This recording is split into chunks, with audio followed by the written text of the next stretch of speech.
क्षणभराची मिळे समाधी महती कहती अनंताना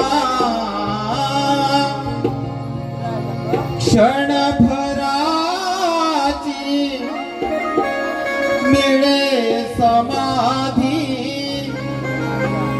महती कहती अनंताना प्रणाम माझे हे शतकोटी भारत भूच्या संताना प्रणाम माझे हे शतकोटी भारत भूच्या संताना प्रणाम माझे हे शतकोटी भारत भूच्या संताना प्रणाम माझे हे शतकोटी भारत भूच्या संताना क्षणभराची मिळे समाधी महती कहती अनंताना क्षणभराची मिळे समाधी महती कहती अनंताना प्रणाम माझे हे शतकोटी भारत भूच्या संताना प्रणाम माझे हे शतकोटी भारत भूच्या संताना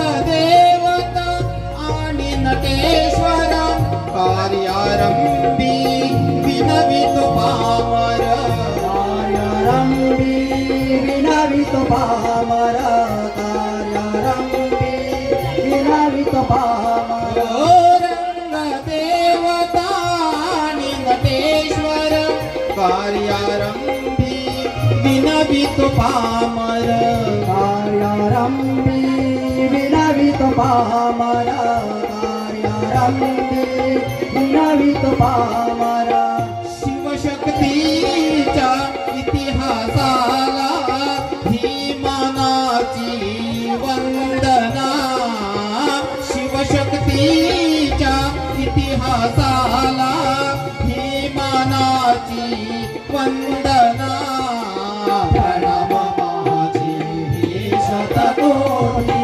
भारत भूच्या संताना प्रणाम माझे हे शतकोटी भारत भूच्या संताना क्षणभराची मिळे समाधी महती कहती अनंताना क्षणभराची मिळे समाधी महती कहती अनंताना प्रणाम माझे हे शतकोटी भारत भूच्या संताना प्रणाम माझे हे शतकोटी भारत भूच्या संताना प्रणाम माझे हे शतकोटी भारत भूच्या संताना सुस्वागतम सुस्वागतम सुस्वागतम श्री रंगदेवता ग्रामदेवता आई माऊली श्री वाघताई देवी आणि सालबाई देवीच्या चरणी नतमस्तक होऊन महाराष्ट्राचे आराध्य दैवत श्री विघ्नहर्ता गणरायाला वंदन करून आणि छत्रपती शिवाजी महाराजांना मानाचा मुद्रा करून तसेच मायबाप रसिक प्रेक्षकांना मानवंदना करून मौजे धामापूर उत्कर्ष तरुण मंडळ धनावडेवाडी तालुका संगमेश्वर जिल्हा रत्नागिरी सविनय सादर करत आहोत किशोर धनावडे लिखित एक काल्पनिक हृदयस्पर्शी चित्त धरणारक वगनाट्य रणांगा रणांगा रणांगा लेखक किशोर धनावडे निर्माता बबन धनावडे, दिग्दर्शक दीपक धनावडे, सूत्रधार रघुनाथ भाईजे, नेपथ्य सुनील भाईजे, गीतकार दीपक धनावडे, संगीत रवींद्र धनावडे, सचिन भाईजे, केतन साळवी, कुंदन साळवी.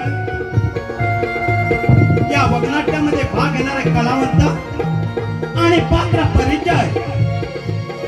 महावीर रवींद्र धनावडे, मंदार सुनील भाईजे, कंदार किरण भाईजे, कालकोट अक्षय धनावडे, कालनाथ रुपेश धनावडे, युवराज सुनील बाल धनावडे, कलिका महेंद्र धनावडे, धर्मसे दीपक धनावडे, धीरज रोहित भाईजे, भद्रसे परेश धनावडे, कलंदर रोहित धनावडे, बिलंदर योगेश धनावडे. मौजे धामापूर उत्कर्ष तरुण मंडळ सविना सादर करत आहोत किशोर धनावडे लिखित एक काल्पनिक हृदयस्पर्शी वक्नाट्य प्रणांगण. प्रणांगण प्रणांगण.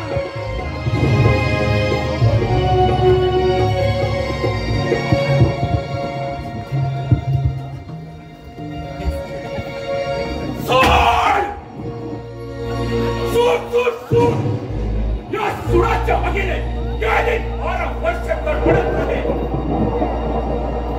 त्या दुष्ट कलनाथाने मला देशद्रोही ठरवला आणि बिरसेन महाराजांनी त्या कालनाथाच्या बोलण्यावर विश्वास ठेवून मला हद्दपार केला.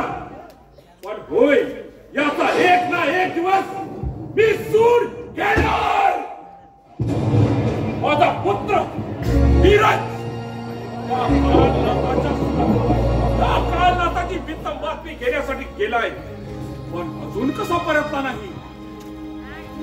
काय झालं बाबा? काय झालं? धीरज, काय झालं बेटा? बाबा, त्या दृष्ट कालनाथाने कालकुटच्या साहाय्याने वीरपूरवरती हल्ला केला. काय? होय बाबा. आणि महाराज वीरसेन? वीरसेन महाराज निर्दयपणे मारले गेले बाबा. महाराजांच्या मस्तक पेशीवर टाकून ठेवलंय त्या हरामखोराने. काय? अरे अरे, खरंच? अरे अरे, दैव दुर्विलासा. किती भीषण घटना सांगतोस धीरज. त्या कालनाथाचा मस्तक गडा वेगळं करून मला वेशीवर टाकण्याचं होतं, पण त्यानंच वीरसेन महाराजांचं मस्तक गडा वेगळं करून वेशीवर टांगलं. महाराज, महाराज, शेवटी तुम्हाला खरा देशद्रोही कोण हे कळालंच असेल. पण धीरज, माझी एक अपेक्षा अपुरी राहिली. कालनाथाच्या सोडायची इच्छा ना बाबा? होय बाबा, तुम्ही मला आज्ञा द्या. त्या कपटी कालनाथाचं काळीच कापून त्याचं मस्तक तुमच्या चरणी अर्पण करतो. नाही नाही धीरज, हा आत्मघात ठरेल. प्रथम त्या कालकुटाला आणि त्या कालनाथाला, त्या दोघांची सतत जोडी जमली आहे. त्या कालनाथाला कालकुटाची सोबत झाले. प्रथम हे राजकारण स्थिर होऊ द्या, मग पहा आपण आपले डापेच टाकून त्यांचे डापेच उठवून टाकू. ठीक आहे बाबा. आणि धीरज, या वीरसेन नगरीचा एकोणता एक वारस मंदारला आपण राजावर बसू. पण धीरज, मंदारची काही खबर? बाबा, सेनापती मंदारला घेऊन त्या समोरच्या रानदरीत गेल्या. काय? अरे येडा का खुला तू धीरज? अरे हे अगोदर सांगायला हवं. आपला त्यांना मदत करायला हवी. त्यापेक्षा वेळ निघून जाईल. सर,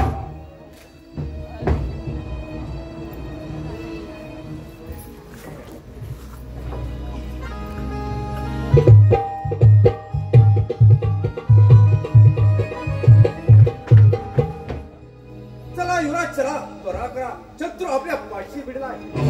तलवारीशी भिडण्यापूर्वी आपण शक्य तितक्या लवकर चला. नाही सेनापती, मरणाच्या भयाला पळून जाते होता राजपुत्राला शोभा धरली. सोडा सोडा, जाऊ द्या मला. त्या चंडाल कालनाथाचा मस्तक माती मला हातपास समर्पण करू द्या. युवराज, असा उतावळा बावीपणा करू नका. आपण या भावी राजाचे सम्राट म्हणून आपल्याला जगलं पाहिजे. या प्राणाच्या सुरासाठी आपल्याला इथून सध्या तरी काढता पाहिजे लागेल.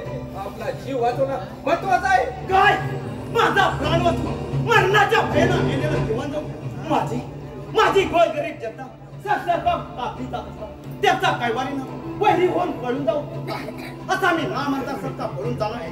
त्या मंदान काळ मातीत त्याचं मस्तक मातीत घुसली. त्यावेळेस माझं नाव मंदार चल कंदा.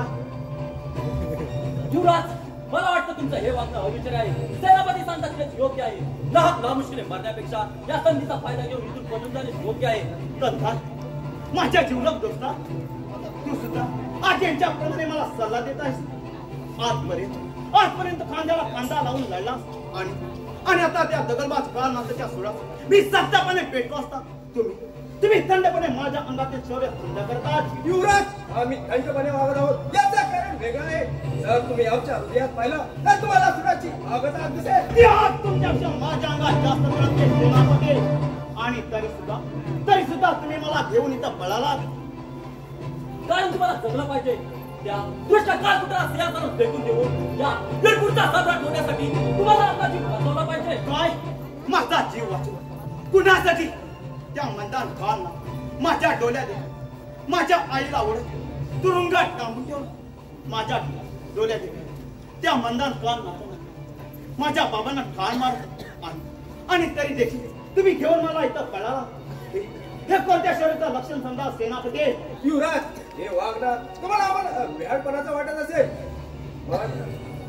जर मनात आणलं असतं तर तुमच्या आईची सुटका करून आणली असती. पण 15 शिलेदारांसमोर तुम्हाला लढताना पाहिलं आणि तुम्हाला वाचवलं हेच आमचा अंत्य कर्तव्य मानलं. शत्रू बरोबर लढता मरू द्यायचं होतं मला. पण तुम्ही माझ्या आईला वाचवायला होता. तो मंदात मानला तुझ्या मायेच्या आईचा अतोना छळ करीत असे आणि तिचं ते पवित्र सेनापती पुढचे शब्द देखील विचारायला लाज वाटते मला. युवराज, मध्ये शंका घेऊ नका. सती सावित्रीची पुण्याई पाठीशी बांधून राहणाऱ्या आमच्या महाराणी साहेबांचा धक्का पण लावू शकत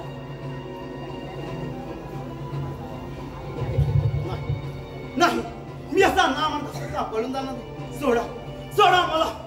त्या मंदार काल माझ्या आईच्या चौथळलेला सिंहाला या तुमच्या विरोधाच्या पिंजऱ्यातून मोकळा करा. युवराज, यासाठी आम्ही हा अभ्यास केला नाही.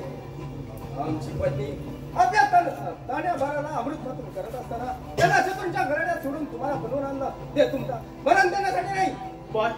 पण माझी आई तिथे एकटी त्या पिसाट वाघाच्या तावडी सापडल्याचे तिची रक्षा करणे मला माझ्या जीवापेक्षा काय तर राज्यापेक्षा मान कर्तव्य आहे. युवराज, आम्ही तुम्हाला सांगायला पाहिजे असं नाही. पण राजघराण्यात जन्माला येणार राजपुत्र आहात. आपल्या आई वडिलांची माया मारून जन्माला येत असतो. आम्ही नाही. आमच्या कोरड्या हृदयानं आणि ओल्या डोळ्याने आमच्या कुटुंबाचा हत्याकांड पाहिलं. युवराज, आम्ही जरी सेनापती असलो तरी कुणाचे तरी पिता आहोत, कुणाचे तरी पती आहोत. हे तुम्ही विसरणार. कर्तव्याच्या कर्माच्या कर्तव्यापुढे रडत बसणं हे युवराजांना शोभत नाही. पण बाबा मंदार बेटा, मला बाबा आपणच. होय बाबा, दुश्मनाच्या कपटे कारस्थान माझे वडील मारले गेले. पण अधर्माचे पिता आणि धर्माविरुद्ध बंड करून तुम्ही मला वाचवण्यासाठी मृत्यूच्या आगीत उडी घेतली. मला वाटलं माझे आई बाप गेले तरी तुमच्या रूपाने मला आई बाबाची माया मिळेल. पण तुम्ही मात्र एका विशाल दुर्वेत मला एकटं जायला सांग करतात. बाबा मला करतात. युवराज, तुम्हाला या कोवळ्या वयात वनवास भोगायला लावला याचा आम्हाला दुःख होत आहे. परंतु नाही लागला होणं हे दुःख सहन करावं लागत आहे. जा युवराज, जा. आम्ही या काळाला इथं अडवून बसतो. बाबा जा बेटा, जा. आम्ही जमलो वाचलो तर तुमच्या येऊ भेटीला तुम्हाला सरदार धर्मसेन मदत करेल. सरदार? हा कोण सरदार? एक बंडखोर तुमच्या पिताची नजरेत बंड पुकारणारा एक देशद्रोही आहे. एक वैरी आपला मित्र कसा होईल? आपल्या वैऱ्याच्या मुलाला पाहता गर्दन उडेल की मदत करेल. नक्कीच मदत करेल. त्या धर्मसेनाला आम्ही नक्कीच ओळखतो. तो एक तेवणारा दीप आहे आणि तो दीप त्या कालनाथाच्या सुडासाठी अंधाऱ्या गुहेत तडफडत आहे. म्हणजे काय केलं त्याचं कालनाथाने? तो दुष्ट कालनाथ कालकुट राजाशी मिळवून आहे हे धर्मसेनाला माहीत आहे. याची जाणीव त्या कालनाथाला झाली आणि त्यांनी सरदार धर्मसेनाला देशद्रोही ठरवलं आणि तुमच्या पिताजींनी त्यांना हद्दपार केलं. बाबा जा बेटा जा.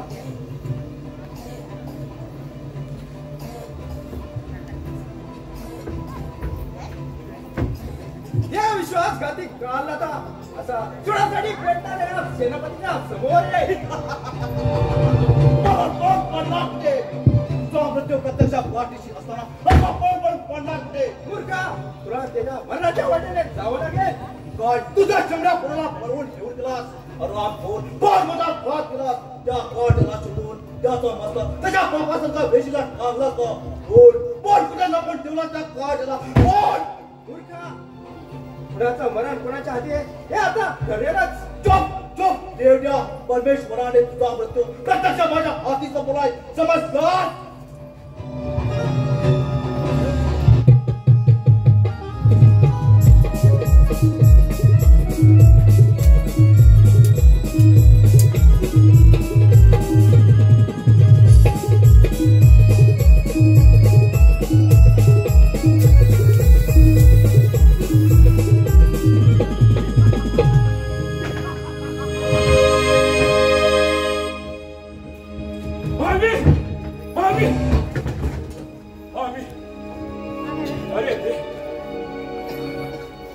आशेचा किरण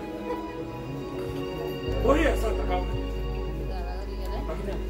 आता राजकुमार मंदारचं काय होणार? काय होणार? बाबा राजपुत्र मंदार त्या दुश्मनाच्या हातून मारला गेला. काय? होय बाबा. अरे रे शेवटी ती ज्योतही अनंतात विलीन झाली. बाबा तुम्ही आशा सोडू नका. तुमच्या सर्व इच्छा पूर्ण करायला हा तुमचा वंशधी बाजून पेटतो आहे. होय बेटा जा. आई भवानी तुला उदंड आयुष्य देव. यशस्वी भाव. शिवाय द्या बाबा.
अचानक त्या कालकुट महाराजांचे सेनापती झाले आणि हे नको ते मोठेपण माझ्या नशिबात आले. पण मी तर बाबांना न सांगता झाले.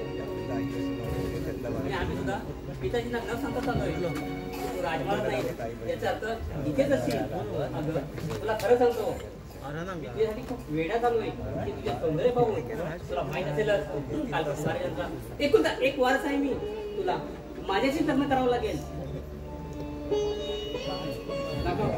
नका या तुमच्या बेडीत मला अडकवून धरू नका. पिताजींना सांगून तुझ्या हातात लागण्याची वेळ तुला माझ्या हृदयातील बंदीखान्यात कायमची बंद करणार आहे. मला अशी बंदिस्ती करे नका तुम्ही. काय झालं? काय झालं? प्रेम झालं. आम्ही प्रेमात पडलो. कोण? कलिका तू तुझी कशी? तुला मी मला बाहेर पण बंदी घातली होती. बाबा मी नदी स्नान करण्यासाठी आले होते आणि आम्हाला प्रेम सांग. जा जा देवतून पुन्हा कधी फिरताना दिसलीस तर याद राहा. यात तुम्ही नका सेनापती.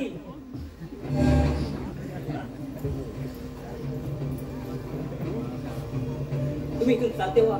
युवराज सेनापती आम्ही युवराज आहोत. आमच्या आज्ञेचे पालन मुकाटीने करा.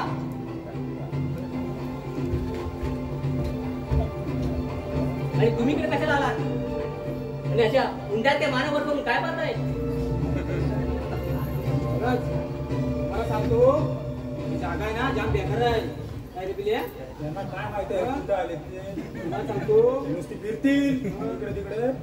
तो इथं ना इथं कुठं आणि भूत दिसतंय काय बघतो. मला सांगतो इथे एका राजाच्या मुलीची वरात चालली होती. आणि त्या वरातीवर ना एका शेतूला हल्ला केला. यांना सांगू करणार आहे काय? आणि त्या हल्ल्यात आहे ना राजकुमारात हात मारलं. आणि त्या राजकुमारीचा आता भूत झाले म्हणतात म्हणाले बिल्या. आणि त्या आता राजकुमारीच्या भूत झाल्या. त्यामुळे आता ही दरी आहे ना तिला दरीला काम माहितीये काय? भूताची दरी म्हणतात. काय? मग हो युवराज मी पण ऐकलंय. मी असं ऐकलंय की ह्या जंगलात कोण राजकुमार येतो ना त्याला ती राजकुमारी स्वतःचा पती समजून त्या दूर दरी घेऊन जाते आणि तिथली सर्व भूत मिळून आणि एकदम त्या दरी ढकलून देतात. कळल्या? मला तरी वाटतंय भूतानं त्या कलिकेचं रूप घेतलेलं असं त्यापेक्षा एवढं धाडच नाही राहणार द्यायचा.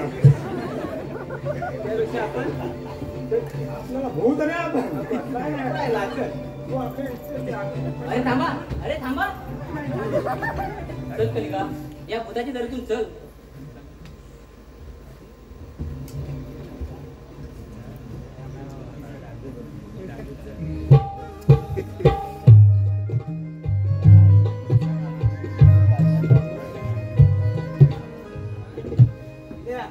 बोल रे.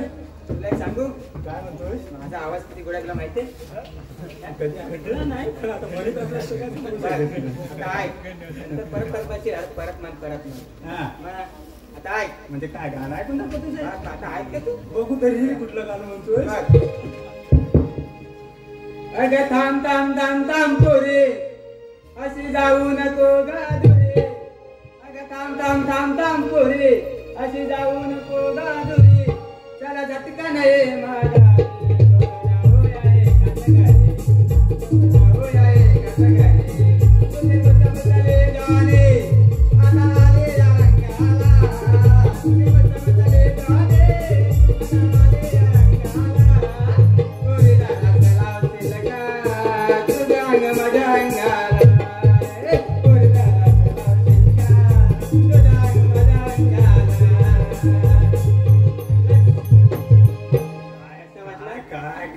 काय आवाज आहे तुझा? अरे आता कायच नाही पण जशी मी किती गाणी म्हटली माहितीये तुला? तुला सांगतो तर गोमू मायला जाती नाकवा म्हणू नको. काय काय कुठलं गाणं म्हणतोस तू? गोमू मायला जाते रे नाकवा. याला फक्त आता 5 मिनिटं माझ्या समोर वाकवा. काय ह्याची सुटून काढली ना करून टाकेल. असं काय तू बोलतो? म्हणजे आम्ही कधी काय गाणी म्हटलेलीच नाही. अरे पण मी स्वतः गाणे दिले स्वतः. तुला काय माहित? आता माझ्या बोलवत नाही म्हणून पुढं. इकडे आलो तर सगळं रांगण दिसतंय. अरे ह्या राहणार तर आता आपल्याला दुसरी कामगिरी काय आहे? आपलं तस मग ही भूताची दरी नाही, आम्ही ही भूता. आणि त्यांना सांगायचं बस. तर तुला मी सांगतो, मी तुला गंमत सांगतोय. हा अरे काय झालं माहिती आहे? आमच्या तात्याने आहे ना नवीन घर बांधले. आता परवा घर बांधली ना, तर भांड लावली नाही ना संडासचं भांड असं घरात बाजूलाच आहे ना. हा ही बघ, ही अशी भिंत आहे घराची. इथं संडास आहे, इथं मोरी काढली आणि इथं लगेच इथं त्याने जेवणाचा रूम टाकले होते. बाजूलाच आहे वाटते. हा इथंच काय भांड लावली नाही ना भांड. तर कुठलं आपलं असं साधं सुद्धा नाही आहे. असं बसायचं. मी बघितलं असं बसायचा. अरे मी जेवायला गेला होता त्यांच्याकडे. हा जेवायला गेला, तात्यांना आज जाताना बघितलं आत्या संडासात. मी जाताना बघितलं. दुनिया आपल्याला काय माहिती, सर्व माणूस आता येतो तर कसा बसतो. हा आता ह भांड जरा नवीन येत नाही असं बसतो. मला पण त्यातलं काय ध्यान नाही. काय केलं मला काकून जेवायला वाढला. तेवढ्यात ती पाहुणी पण आली काकूची. म्हणजे आता इथं जागा आहे तर तुम्ही पण इथं बसा. तर त्यांना पण तिथं बसवलंय. तात्या आत्याला म्हटलं येत कसा नाही. मग आतमध्ये गेला तर आलंच नाही. मग नंतर काय म्हणताय, मी एक खास उचलला आणि असा खाताय. काय बोलत म्हटलं परत दुसरा घास घेताना खाताय. म्हणजे तात्याने आमचा कसा बसलाय मला काय माहित नसेल. पाहुणे आहेत ना, ही मला मला विचारले, हो हा तुला आवाज कसला येतो, आवाज कसला येतो. आता यांना सांगू काय, तात्या कुठे बसलं ते चालवलं आणि नंतर यांना म्हटलं तात्या आतमध्ये कढईत भजी सोडतोय. काय सांगू आता दुसरं. आणि मध्ये आता पाहुण्याने विचारली तरीच असेल. हा आता पाहुण्याने विचारली, आता मग हा कसला आवाज. मी म्हटलं तर त्याला तापलं काय आता पाणी शिकतो. मी काय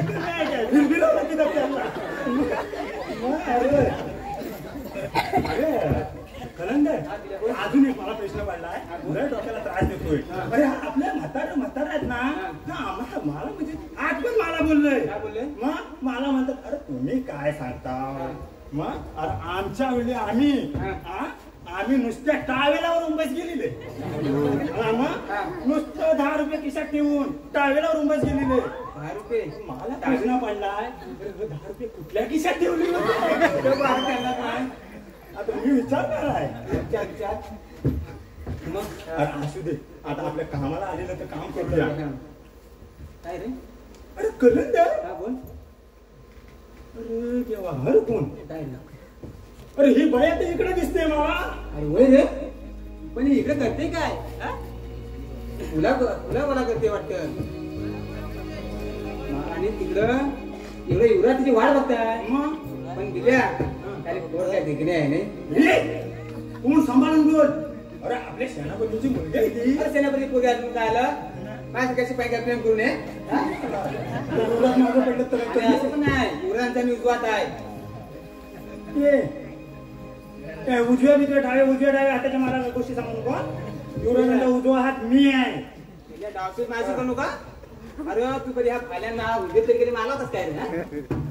मला सांगतो उंदराला मारायच्या गोष्टी करतो. पूर्ण रानात कुठला हुंदीर भेटला तर त्याला सांग. आजपर्यंत कुणी टेमकवला त्याला. माझ्या या हॉटेल एकच द्यायचा. तुम्हाला आता राग दिसो ना, राग देऊ नको. नको सांगताय. काय करशील रे तू, काय करशील. काय केलं सगळं वाटलं तरी. आणि मुलांच्या उद्या करून टाकेन. दाखव सिद्ध करून. काय हातात नुसतं असाच वाटा घेऊन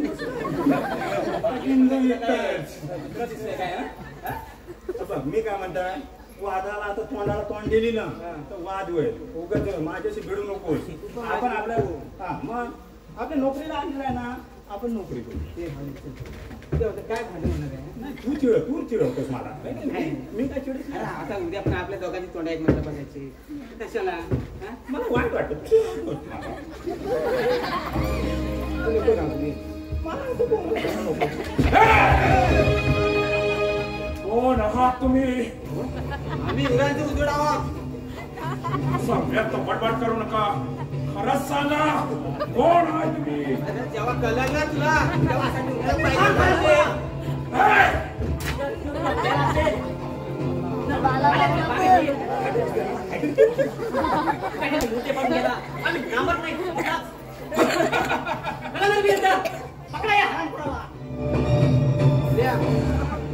मला वाटतं आता युवरांचा उजवा तूच आहे.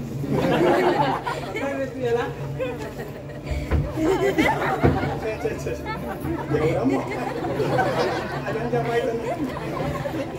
तुला चिडवण्यासाठी मी म्हणत होता रे. बाकी माझा काय तर मला त्यातला काय गावा हात नाही गेला तरी चालेल. तुला तूच आहेस, तू पकड. दिल्या कसं लागतं माझ्यात नाही तसं मी घाबरत नाही रे. पण काय सांगू तुला, या उदास वातावरणात आहे ना, मला आता असं वाटायला घरात जाऊन झोपतो. त्यापेक्षा मीच तुम्हाला इथे झोपवतो. त्यापेक्षा आपलं मला त्यांना हिस्सा होण्यापेक्षा आपण आता काय सगळं का कुठे काढता? अरे तुझ्या बापानं आमच्या महाराजांचा खून केला, आमच्या राजकुमाराला मारला, आणि जशास तसं आता मी तुला मारणार आहे. तुझ्यासारख्या शेंगार माणसाच्या तरवारीला बली पडायला मी नामत नाही, नामत. कालकुट महाराजांचा एकुलता एक पुत्र आहे मी. ठीक आहे, आता तुझ्यात किती शौर्य आहे ते.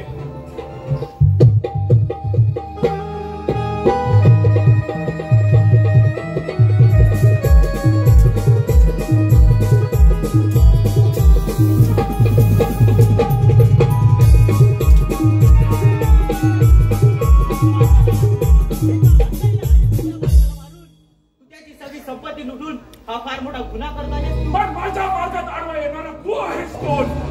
हा जरी तुझा शत्रू असला तरी तो माझा मित्र आहे, आणि संकटकाळी मित्राला मदत करणे ही मी माझे कर्तव्य समजतो. मग त्या अगोदर तुला संधी पाठवतो. हे!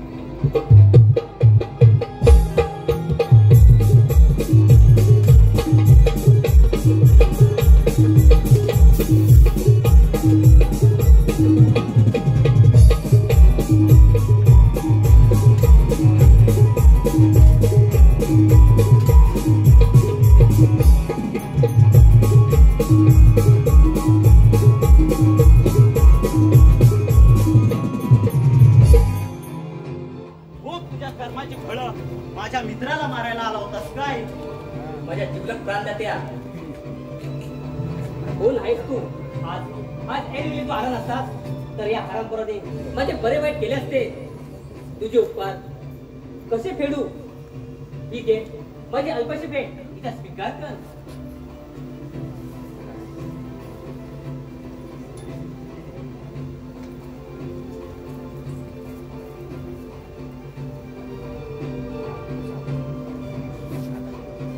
ती भेट वस्तू स्वीकारून मी काय करू?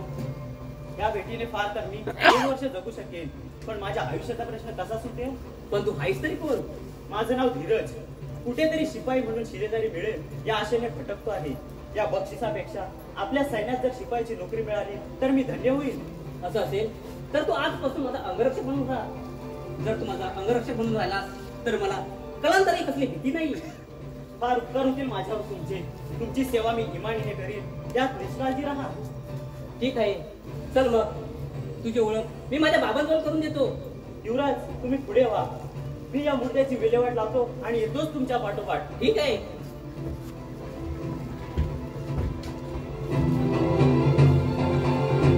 बाबा बाबा जा बाबा. काम एकदम भरते झालं बाबा. वाह बेटा वाह. बाकी नाटक मात्र चांगलं केलंस. आता तू युवराजांचा अंगरक्षक म्हणून थेट त्या महालात प्रवेश करणार आणि तिथं जाऊन त्या कालकोट आणि कालनाथाची कारस्थाने तुला या उजेडात आणायची आहेत. होय बाबा, आपल्या सुडाचा बदला घेण्याची हीच मोठी योग्य संधी आहे, आणि या संधीचा फायदा घेऊन त्या दृष्ट कालनाथाचं गाळीच कापून त्याचं मस्तक तुमच्याकडे अर्पण करणार आहे. बाबा मी आता माझ्या तयारीला लागतो बाबा. आशीर्वाद द्या बाबा. आयुष्मान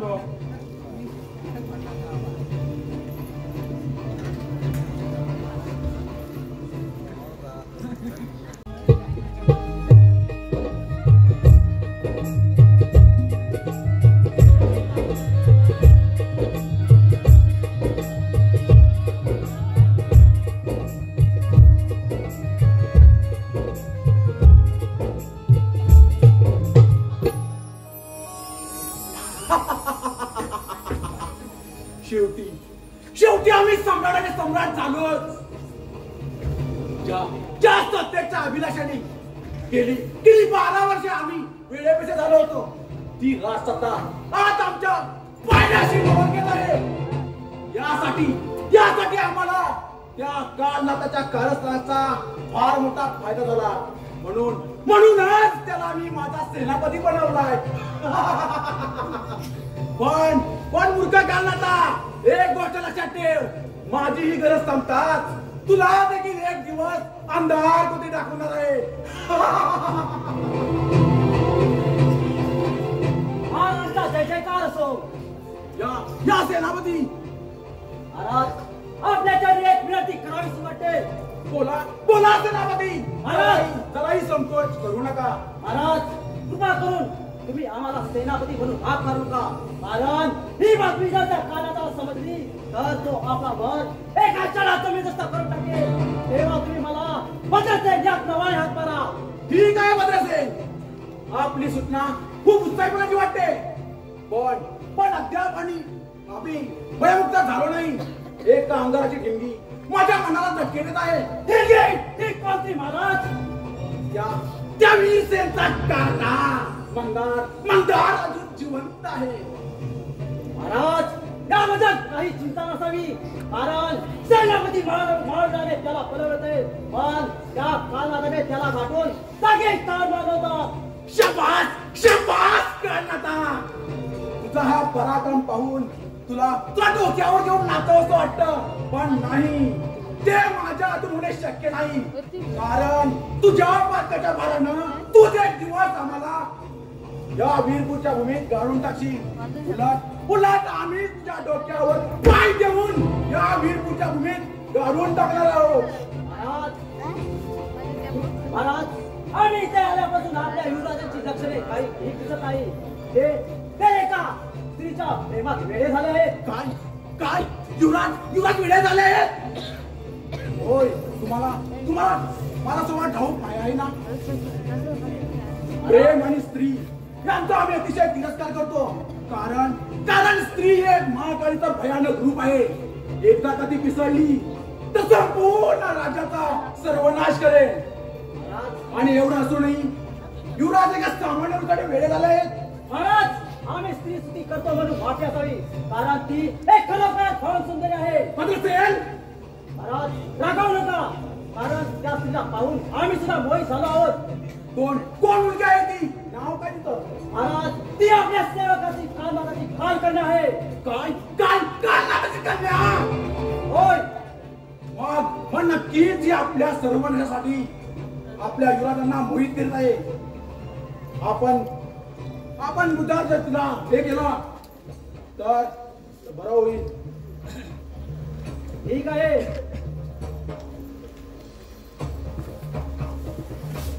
जातो आम्ही. ठीक आहे, या तुम्ही. आणि काळनाथाला आमच्याकडे पाठवून द्या. ठीक आहे.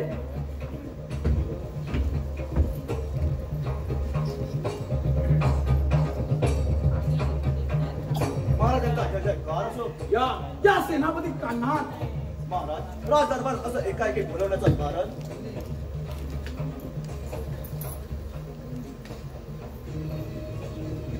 आम्ही आता तो विचार करत होतो. आमचे युवराज तुमच्या मुलीसाठी वेळेपेशे झाले आहेत.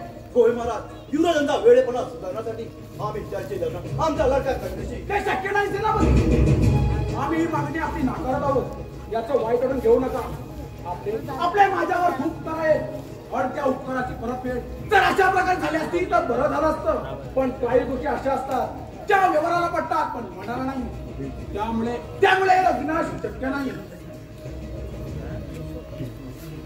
सांगा जर जर तुमच्या मुलीचा हात माझ्या हाती द्या, नाहीतर तिला कुठेतरी दूर पाठवून द्या. पण महाराज का आपल्या निर्णय पसंत नाही का? तसं नाही महाराज. तुमच्यासारख्या कीर्तिवंत राजाशी आमचे शारीरिक संबंध जुळले ही गोष्ट आमच्या मनाला शोभा देणार नाही. पण महाराज कलिका लग्नाला तयार होईल का? जर तयार होत नसेल तर दुसरा मार्ग मी तुम्हाला सांगितलं आहे. ठीक आहे, जशी आज्ञा महाराज. येतो काय या आपण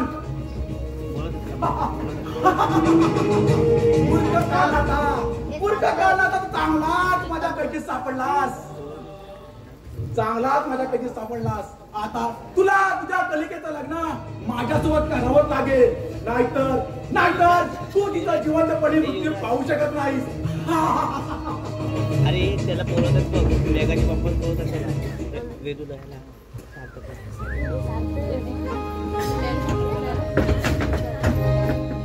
लवकर जायला सांग लवकर. काय निश्चित कधी वाचतो रे. राक्षसासारखा दिसत होता का म्हातारा? अरे त्याच्या हातातली ती कुऱ्हाड बघितली? कसा घाव मारला असता ना, आपल्या दोघांची मुलगी कलिंगडासाठी शिरला असती. वाटायला झालं ना. कोण गाते रे इकडे? गाण्याचा आवाज येतोय.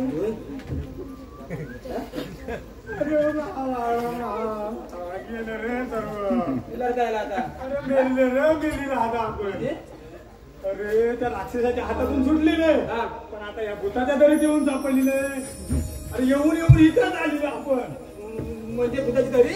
अरे हो, ही भूताची दरी. काय सांगतोस? मग अरे जीव घेऊन पळता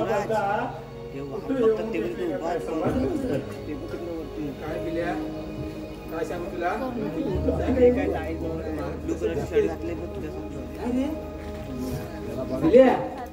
भूत नाही, सेनापतीची पोरगी दिसते वाटतं. सेनापतीची पोरगी? ती कलिका बघू दे. अरे होय, कलिका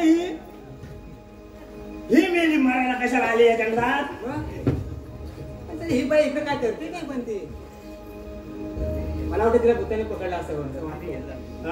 भूताने पकडला असावं. ती तशीच करते. भूताने एकदा घेरला ना एका माणसाला, सोडित ना लवकर. काय तिथं भोवऱ्या घेऊन होतो त्याला. तिथंच फिरली, तिथे आलो तरी चल बाबा, इथून काढता काय ते?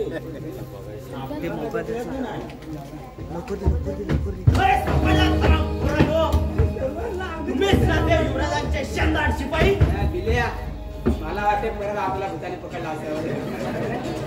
युवराजांचा अंगरक्षक आता मी आहे, समजलात? ही कोण इथं गाते? गाते? कोण गाते? कलिका. कलिका? कुठल्या वेळेवरची कलिका? आणि या भूताच्या दरीत कशाला आली? महाराज कुठल्या वेळेवरती काय बरं? राजमान्यावरच्या वेळेवरची आहे. काय ना त्याची कन्या? ती कलिका काय दिल्या? काय? काल नाताची कन्या? बरं झालं आईची सापडली. म्हणजे बरं झालं म्हणजे काय? काय विचार नाही तुमचा? विचार दुसरा काय नाही. युवराजांनी मला हिला शोधायला पाठवलं होतं. तुम्ही एक काम करा, युवराज तिकडे समोरच्या जंगलात वेड्यासारखे भटकत आहेत. त्यांना सांगा की तुमची प्रियसी इकडे आहे म्हणून. तोपर्यंत मी हिला पकडून ठेवतो इथे. जावा, पळा तुम्ही आता. हा, म्हणजे हज करायचा. त्यांना तिकडे शोधा, त्यांना इकडे सांगा. त्याला पकड, याला पकड. तेवढीच कामं आपल्याला. युवराजांना पण बघतो. ही त्या काळनाथाची कन्या काय? काळनाथा, काय करू रे काळनाथा? काळनाथाचं नाव जरी ऐकलं तरी माझ्या जळपायच्या मस्तकाला जाऊन टोचते. असा जाऊन त्या कळीला कापून टाकू का? नाही. असा नामुष्कीचा पराक्रम माझ्या पिताजींच्या तोंडाला काळीपास असेल. असंच त्या कळीला सोडून देऊ का? नको. शेवटी सापाची जात दिसायला गोजीरवाणी दिसली तरी विषारीच ती. काम कलिका. कोण आहेस तू? सोड माझा हात. कलिका, तू मला ओळखलं नसेल, पण मी तुला चांगलाच ओळखतो. कदाचित तू माझ्या पिताजींना ओळखत असशील. कोण तुझे पिताजी? सरदार धर्मसिंग. म्हणजे ते वीरपूरचे देशद्रोही समजले जातात तेच सरदार का? चुप! एका बेईमानी बापाच्या पोरीच्या तोंडून दुसऱ्याची निंदा नालस्ती करणे शोभा देत नाही. कलिका, माझ्या पित्याला बंडखोर आणि देशद्रोही बनवलं ते तुझ्या बापानं. वीरपूरचे महाराज फिरसेनला मारलंय ते देखील तुझ्या बापानं. आणि आज वीरपूर नगरीला काळिंबा पासत आहे ते देखील तुझाच बापानं. नाही, हे सगळं खोटं आहे. हे खोटं आहे की खरं आहे हे माझे पिताजीच तुला सांगतील. कळिका, आज तू बेईमानीच्या बिछाण्यावर सुखाने सूट घेत आहेस, पण तुझ्या बापाच्या निष्कारणाने माझे पिताजी मात्र जंगलातील काठीने सूट भोगत आहेत. म्हणून सांगतो, आम्हाला असं वनवासी केलंय ते तुझ्या बापानं. पण माझा काय यात दोष? तू त्या काल सर्पाची पोर आहेस, हाच तुझा गुन्हा. आणि सर्पाचं पिलू हे विषारी सिग्नल, यात काहीच शंका नाही. चल सोड मला, नाहीतर मी ओरडेन. ओरड, कुशाल ओरड. या जंगलात कोळ्या कुत्र्यांशिवाय तुझा ओरडणं ऐकायला कोणीच नाही. अरे, या जंगलचा कोला तर तूच आहेस. म्हणूनच सांगतो, सशिनी सारखी गरीब हो आणि चल मागे.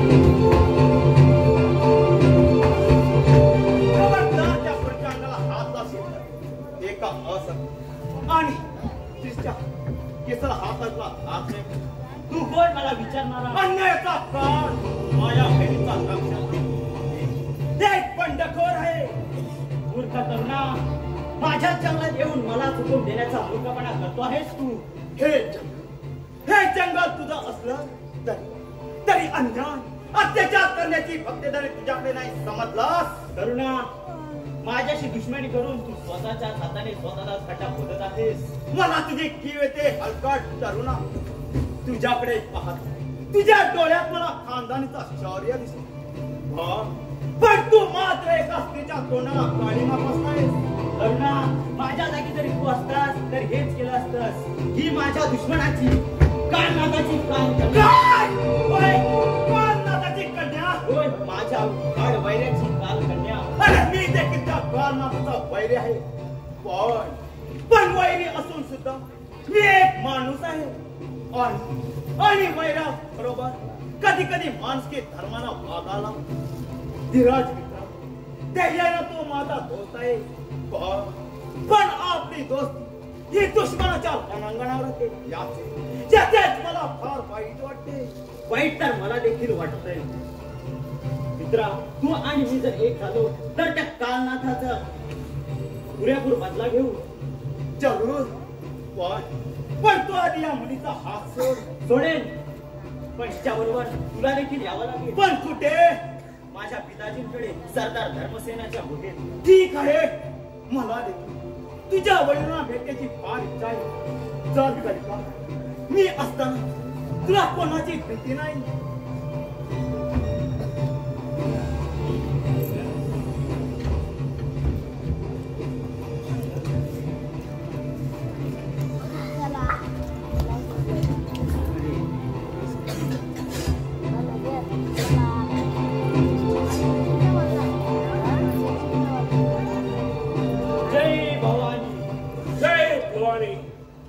धीरज, आज तुला यायला एवढा उशीर का झाला बरं? बाबा, हा माझा मित्र आपल्यासारखाच एक बंडखोर आहे. आपल्याला भेटण्याच्या उद्देशाने आला आहे. तरुणा, तू मला ओळखतोस? ओळखत नाही, पण ओळख करून दिली आहे. वीरसेन महाराजांचे एक इष्ट सरदार आपण हे माहीत आहे. कालनाथाच्या कक्षी कारस्थानाने तुम्हाला देशद्रोही ठरवलं आणि याच अन्यायाचा बदला तुम्ही रात्रंदिवस तळमळता. होय, देखील माहित आहे ना. तरुणा, माझ्याविषयी बरीच माहिती आहे तुला, पण तू तुझी ओळख करून दिली नाही.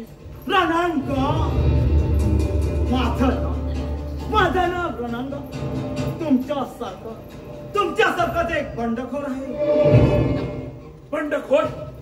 असं बंडखोर होणे तुझ्यावर अन्याय तरी काय झाला? अन्याय? कोणतेच सांगू अन्याय? माझ्या चेहऱ्यावर तुम्हाला बुरका दिसत आहे. या बुरक्याच्या आठ डोक्यांवर तर तुम्हाला अंगारात अंगार दिसेल. कालनाथाच्या जुलमी साम्राज्याला लाभलेला अंगार. आणि हा अंगार रणंगार होऊन कुर्ता पेटत आहे. ही पहा माझ्या दुश्मनाची कालनाथाची कन्या. हिला धीरजच्या हातातून वाचवण्यासाठी मी मित्राचं नातं जोडलं. धीरज, संयमानं तुझं मला आवडलं नसतं तर मी तिथं धडा वेगळा केला असता. कालनाथाची कन्या? माझी कन्या ज्या काळानं मला मातेच्या प्रेमापासून पारक केलं, ज्या काळानं काळ बनून मला माझ्या बाबाला डाळ मारलं, त्याच काळानं जी कन्या. धीरज, तू हिला इथं का घेऊन आलायस? बाबा, ती आपल्या दुश्मनाची मुलगी आहे म्हणून. दुश्मनाची मुलगी असते म्हणून काय झालं? तिची पूजा करायची की या फान तरी फेकून द्यायची? बाबा, तो निर्णय तुमचा असेल. धीरज, एका आपल्या स्त्रीला असं आणून तू कोणता शौर्य गाजवत आहेस की तू सुद्धा त्या कालला तसा का वागू लागलास? तू या धर्मसेनाचा पुत्र आहेस हे विसरू नकोस. पिताजी, चूप धीरज, चूप. एका आपल्या स्त्रीला तिच्या शिलाचं रक्षण अति महत्वाचं असतं.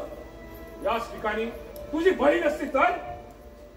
बाबा, माझ्याकडून क्षमा करा. बाबा, बाबा, किती थोर हृदय आहे तुमचं. मुली, मला वाटतं तू तुझ्या घरी परत जा. नाही बाबा, मी परत जाणार नाही. इथेच राहील तुमच्या सोबत. बंडखोर म्हणून राहील मी इथे. पण आम्ही बंडखोर आहोत त्या तुझ्या वडिलांचे. बाबा, मी माझ्या पिताजींविरुद्ध बंड पुकारेन. बाबा, जिथे जिथे मी जाते तिथे माझ्या पिताजींच्या अत्याचाराचे झेंडे दिसतात मला. हजारो आया बहिणी विधवा झालेल्या पाहिलेत मी. आई विना परके झालेले काही रडत असताना पाहिले. तो माझा पिता त्या कालकोटाच्या धगधगत्या आयुष्यात टाकून माझं आयुष्य भस्म करून टाकेल. त्यापेक्षा बाबा, तुमच्यासारख्या धर्माने वागणाऱ्या धर्मसेनाची धर्मकन्या म्हणून राहील मी. बाबा बेटी, हे ठीक आहे. तुला इथून गेलेलं तुझ्या चारित्र्याच्या दृष्टीने बरं होईल. बाबा, तसंच जर असेल तर मी परतही जाणार नाही आणि तुमच्या सोबतही राहणार नाही. त्यापेक्षा या घरावर मी कपाल मोक्ष करत आत्महत्या करेन. बाबा, मला माझ्या पित्याचा सण होत नाही. बाबा, बेटी, बाबा, मला वाटतं तू खरोखरच बंडखोर होत. धीरज, जा. आजपासून ही माझी धर्मकन्या म्हणून इथे राहील. जा, तिला याच्या विचारांची जाणारा येते बाबा.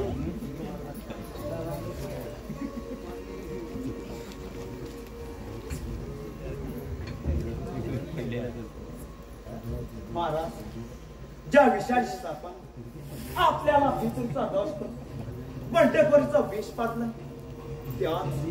त्याच विषारी सापाच्या पिल्लाला तुम्ही बांधलेले असं नाही वाटत तुम्हाला? होय रणंगार, आम्ही सापाला दूध पाजत आहोत, पण त्याचं विष होणार नाही याची खात्री आहे आम्हाला. कारण या मागे खूप मोठं राजकारण आहे आणि याच राजकारणाच्या खाली त्या काला त्याचं सिंहासन रगाळण्यात जाणार आहे. कोणतं राजकारण? होय रणंगार, बस तुला या कालिकाला पार करायचे. माफ करा महाराज, एका स्त्री हत्येचे पाप माझ्या हातून होते शक्य नाही आणि तसं मी होऊही देणार नाही. रणंगार, पण एक तुला नाटक करावं लागेल. ते कोणतं? रणंगार, या कणिकेच्या कपड्यांना तू कोणतंही रक्त लाव आणि ते तिच्या कपड्याचं भुंज घेऊन थेट त्या राजमहालात जा आणि तिथं पटवून दे की तूच त्या कलिकेला खून केला आणि हे सारा त्या काळकुटाच्या सांगण्यावरून केलंस अशी तुला त्यांना हमी द्यावा लागेल. मग पहा आपले दोन्ही दुश्मन कसे कसे त्या चिठ्ठीखाली लपून जातात ते. वा महाराज वा, काट्यानेच काटा कसा काढावा या तुमच्या युक्ती, तुमची तारीफ करावी तेवढी थोडीच आहे. रणंगार, एक विचारू? अवश्य विचारा महाराज. तू तुझा चेहरा असा बुरख्याखाली का लपवून ठेवलायस? महाराज, मी एक प्रतिज्ञा केली, जोपर्यंत त्या मंदार काळ माताचे मस्तक मातीत मिळणार नाही तोपर्यंत माझ्या चेहऱ्यावरील बोलका गोल करणार नाही. हा माझ्या चेहऱ्यावरील बोलका हा बोलका नसून त्या कारणामध्ये कंपन आहे. बाबा बाबा या दृष्ट कारणाच्या छळाला कंटाळून राजमाता विजयदेवीने तुरुंगाचा आत्महत्या केली. अरे कारणाची मा अजून किती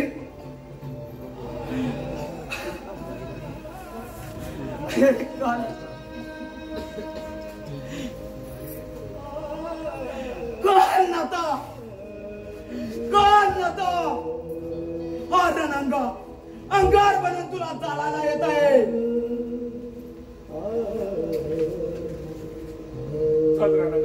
आम्ही आहोत तुझ्या सोबत.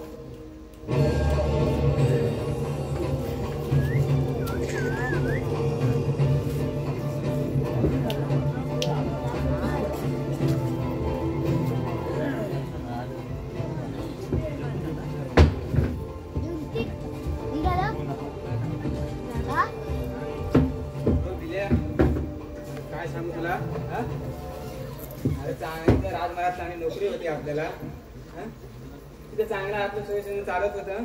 नाही तर काय 2 टायमाला भाकऱ्या मिळायचं खायला.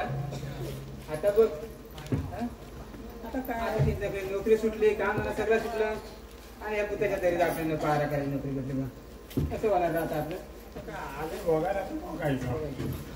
आपलंच म्हणजे आपलंच जीवन आलं कसं वाटतं? अरे नुसतं इकडनं तिकडं तिकडून इकडं धावतात आम्हाला. सगळी कामं द्या आपल्याला त्यांची. त्याला पकड नोकरी लागली तर लागली इकडे.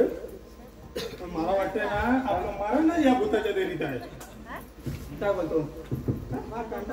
एकसारखं भूतांना बघून बघून म्हणजे अरे बापरे हा बघ नाव घेता हा भूत बघा जरी ते.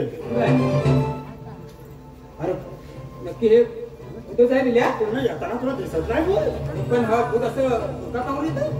आता कशी येतील ना काय येतील वाट लावून टाकतात. काय सांगतोस? चल चल मला भूतामध्ये भीती वाटते. चल आपण भूतामध्ये काय करायचं नाही. भीती वाटत नाही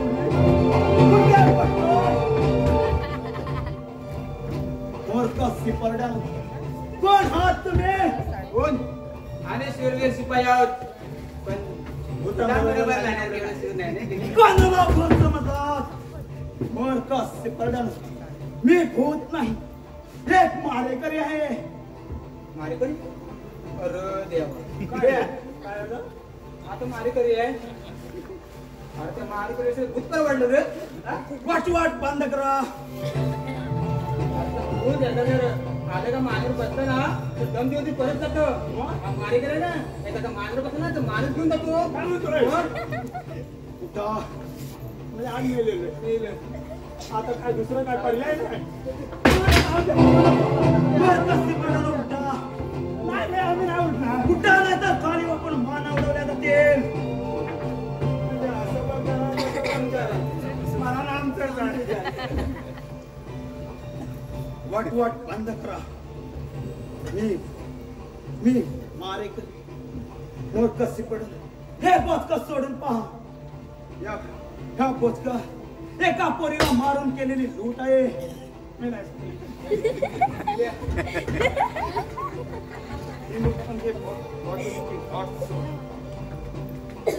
पण मारेकरी मारा आम्हाला काय नको नाही ठीक आहे.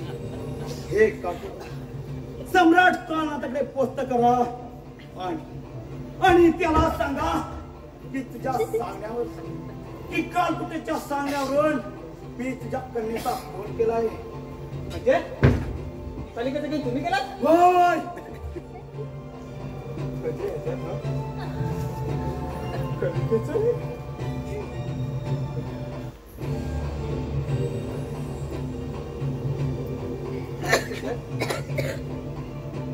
म्हणजे आता कलिकेचं मारेकरी ते काकड आणि सम्राट काकूकडे नेऊन पोस्ट करा. तिकडं पोचवायचं आहे. पोचवायचं पोचवलं असतं, पण मारेकरी महाराज बोचकं माझ्या हातात बघत ना काळकुट महाराजांनी, आणि मध्येच जर त्यांच्याकडे जाता जाता आमचा सेनापती कालनं जर वाटत भेटले तर आपलं काय करायला नाही, तर मलाच मारेकरी म्हणून जर गाठोडं पोचत होत नसेल मला ऐका ना, तर माझ्याशी लक्षात ठेवा. आम्हाला पण समजून घ्या. गाठोडं आपल्याला पोचत करायलाच पाहिजे. तिकडं जोडकाय इकडं जोडकाय, महाराज तू तिकडेच आहे. चल जाऊया. फूल काढो असं खून खून खून महाराज खून, कलिकेचा खून. मूर्ख काही बडबडून बोस. खरं सांगताय महाराज, खरं सांगतोय. कलिकेचा खून. कलिकेचा मारेकरी कोण आहे तो? ते गणांत. कलिकेचा मारेकरी. चुप, मूर्खाचा काही बडबडून बोस. शान्या, ते गाठोड सोडून बाळ. तू खोटं सांगत आहेस. खरं की खोटं? ते गाठोड सोडून बाळ. पान माता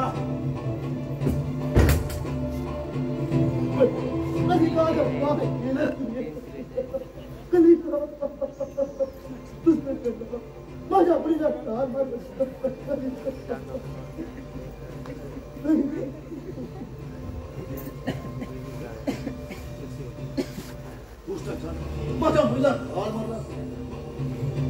कान माता उगाचा सर्पासारखा फुल करू नकोस. तुझी वेळ जवळ आली, पण मीच कानाच्या रूपाने परत जातोय. उचलते गाठोड आणि सम्राट काळकुटाकडे पुस्तकार. नाहीतर आपले कपडे एका प्रांतात मिसळले जातील. ठीक आहे.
कोण आहेस तू? प्रणाम कर. कलिकेचा मारेकरी. तू तो मारेकरी? होय. मी कलिकेला ठार मारलाय. का तुला ठार मारलास? तुझ्या सांगण्यावरून मी कलिकेला ठार मारलाय. मी तुला सांगितलं नव्हतं. तू सांगितलं नव्हतंस. हे माहित आहे मला. पण मी का नका तुझं नाव सांगितलं नाही. का असा खोटं बोलला? प्रणामकार आहे मी. कोण आहेस तू? धर्मसेन नाही, पण अधर्माविरुद्ध बंड करून आणि अंधमाला शासन करून हे बंडखोर आहे. आणि वेळ येतात हा अंगाराला पेटणारा रणंगार कोण आहे हे तुला लवकरच कळेल. अरे वळ इकडे, पकडे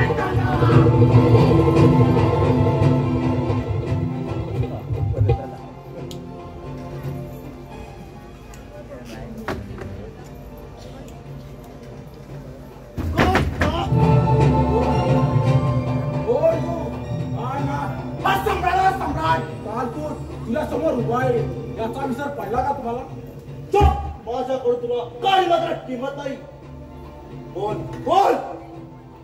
तुझी धाक का तुम्ही काढणार? कुणी मारला तुमच्या कलेला? तुझ्या सांगण्यावरून त्या बातमीने माझ्या मुलीचा खून केला. कलिकेचा खून? होय, कलिकेचा खून. हे खोटं आहे काढणार. मला वाटतं नक्कीच कुणीतरी हे कारस्थान असलं असावं. खरं करेला कपडे काल तुझा हे तुझाच कारस्थान आहे. प्रत्यक्षात माझ्या मुलीचे रक्ताना झालेले कपडे पुरावे म्हणून तुझ्याकडे पाठवले आहेत. एवढे पुरावे असताना तू तुझा गुन्हा नाकारत आहेस. संसाराचा मार सोडून दे. मला वाटतं त्या जयश्री धर्मसैन्यात मला वाटतं हे कारस्थान असलं असावं. थोडा तो निर्माण करतो हेच का तुला? जर मी माझ्या मुलीला तू तसे पाठवले नाही तर तो मुलीला तो दूर करणार होता. तोच म्हणणार होता चांडला.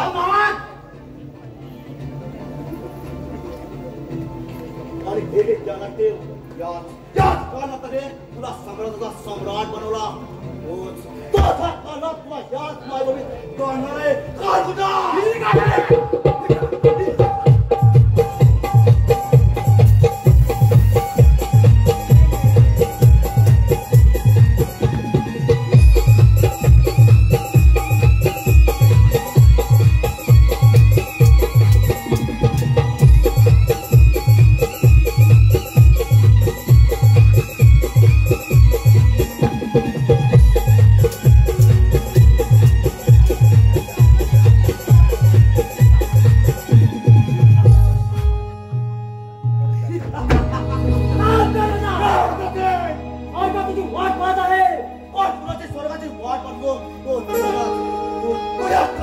सेनापती काय आणि मला माझ्या सेनापतीचं नाव देऊन पाहुणे पकडून उभा केलास. आता तुला दाखवतो या काळासाठी काही गोष्टी कशी असते.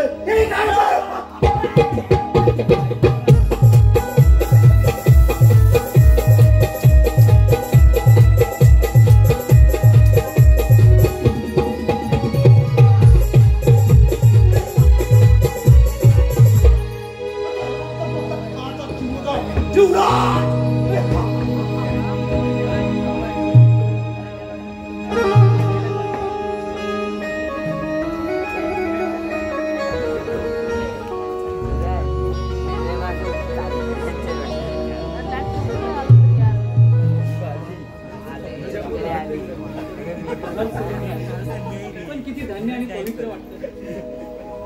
जंगलातले लोक किती लाख मोलाचे असतात आणि महालाचे लोक किती स्वार्थी. पण मी ते राहिले ते माझ्या भीतीपोटी. मला तर रात्रंदिवस त्या रणांगणाची का बरं आठवण येते. माझे पिताजी जर त्याच्या हाड वगैरे तरी सुद्धा मी रात्रंदिवस त्यांचाच विचार करते.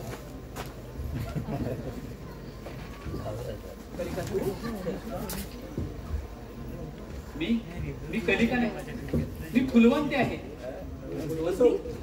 कलिकेचं फुल झालं. हो,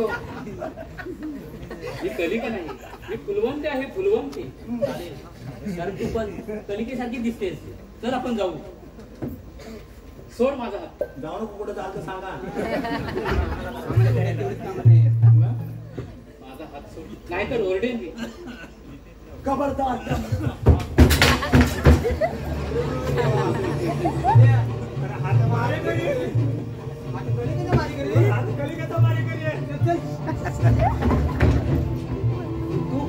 तू माझ्या कलिकेला मारला. होय, कलिकेचा मारेकरी. चूक लाच नाही वाटत. एका बाईला मारून बाईकी सोरे गाजवायला तू काय हातात बांगड्या भरल्या होत्यास. तुझ्या बापाच्या सांगण्यावर मी कलिकेला ठार मारलाय. असं असेल तर पुन्हा माझा घरात घेईन. ठीक आहे.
काय सोडा. कसा सोडू हा माझ्या कट्टर दुश्मनचा काळ कुत्रा मुलगा आहे. नाही रनंगा, मला माफ कर.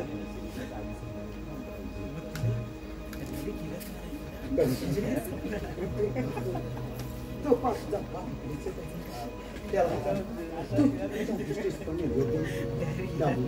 आपण इकडे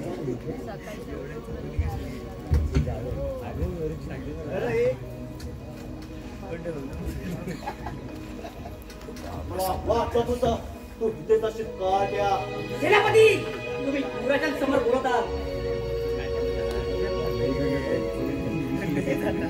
माझ्या लाटच्या मुलीचा बोलून गेला आणि बोलून गेला बोल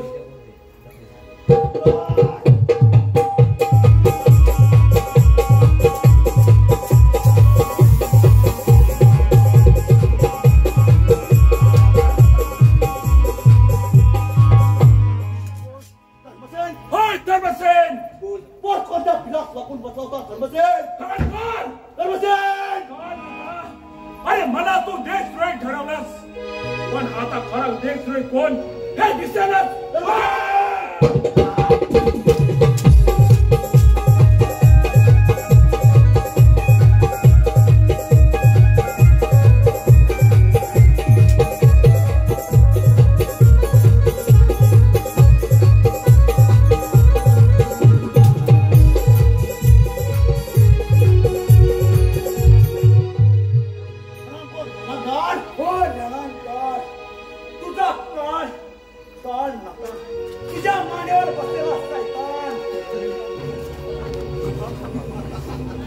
रणगार, तू तुझी प्रतिज्ञा पुरी कर. ठीक आहे.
शेवटचं पाणी पाच तुझ्या बापाला.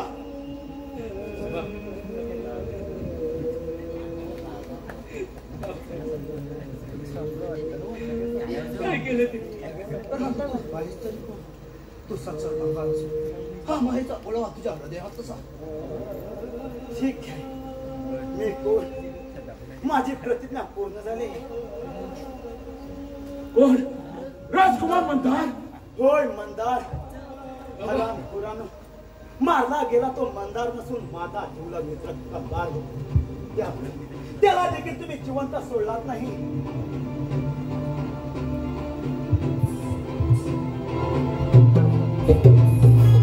तुझ्या भक्तीचा हा ठेवा अंतरी ठसावा. तुझ्या भक्ती